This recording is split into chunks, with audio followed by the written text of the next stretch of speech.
आज ना जरा लवकरच स्वयंपाक आवरायचा होता का ते सांगतेच पुढे. आणि आजच या चपात्यासुद्धा करायला घेतल्या होत्या. आता चपात्या तेवढ्या काही जमत नाहीत, त्याच्यामुळे ना थोडा टाईम लागतो. आता स्वयंपाक पटापट आवरायचं कारण म्हणजे ना आजपासून घरी पेंटचं काम चालू होणार होतं. त्यासाठी ना वरच्या सगळ्या बेडरूम खाली करायच्या होत्या. पटापट सगळ्यांनी मिळून रूम्स खाली केल्या आणि झाडून घेतल्या. आता रूममधलं सामान खाली केलं की त्याच्यानंतर किती मोठ्या वाटत होत्या या रूम्स. असो, छोटं मोठं जे काही असेल ते ना ते सगळं काढून घेतलं. आणि हॉलमध्ये तर इतका पसारा होता ना आज कायच सांगू. आता हे काम होईपर्यंत हे तर असंच होत राहणार रोजच. आता हे सगळं करेपर्यंत ना कधी 12 वाजले ते समजलेसुद्धा नाही. मग काय, जे काम करायला आलेले ना त्यांना सरबत बनवून दिला. त्याच्यानंतर आमचीसुद्धा जेवणं वगैरे आवरली. आणि त्याच्यानंतर मी जी संध्याकाळची कामं करते ना तीसुद्धा आत्ताच करायला घेतली.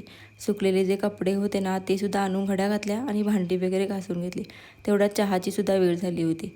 मग काय, चहासुद्धा बनवून दिला त्यांना. त्याच्यानंतर टेरेसवरती ना जो शेवळ आला होता ना तो सगळा आज धुवून काढला होता.